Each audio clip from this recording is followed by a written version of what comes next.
So we have hip-hop pedagogy, we have reality pedagogy, we have culturally relevant pedagogy.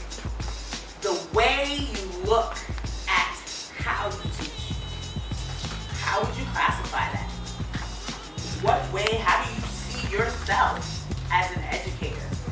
I want my students to use their real eyes to realize the real lies that they've been told. The world of education has not had a revolutionary approach to science education since the 1950s in the post-Sputnik era. So it hasn't worked, and that's why we need something new. We've tried changing curriculum. We've tried changing standards. We've tried electing new presidents. We've had No Child Left Behind. We've had Race to the Top, Race Around the Block, All Children Left Behind. And we've had all these ridiculous ideas that are well-intentioned about how to improve education. But the only thing that we have not had a concerted focus on yet, we haven't focused yet on the culture of young people. Is being culturally educated the new movement? Is it the new movement? Is that what's being proposed? Initial stages of education, you looked at the culture, and education was based around your daily life. It was formative school. You go to school to learn how to be a part of society. And so your life and the needs of your life created the need to be educated, or what you be educated. But one size never fits all, and every student's going to be an adult one day.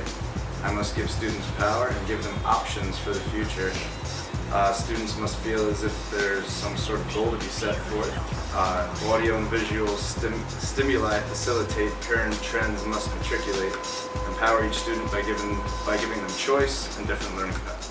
Let's look at hip-hop as a culture and understand what our kids are seeing.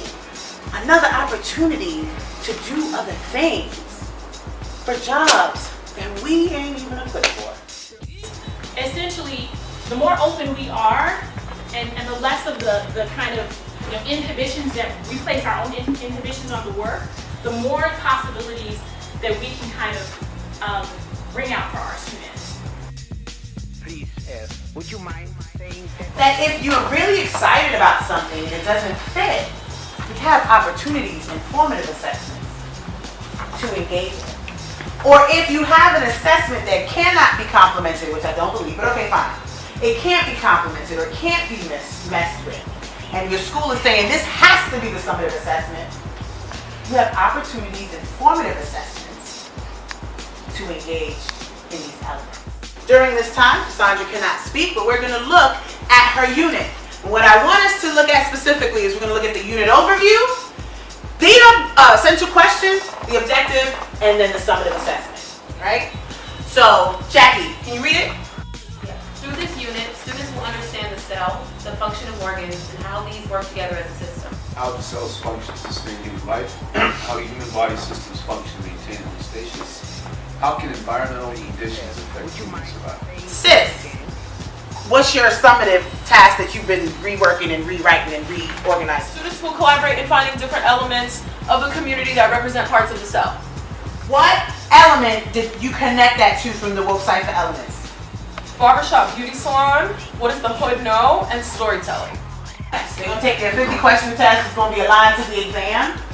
But what they'll really remember is when they went out in the neighborhood. And it's when they went out in the neighborhood and could start to make connections between what the test asked them and what the reality in their lives are, in their community, and then their own personal physical reality.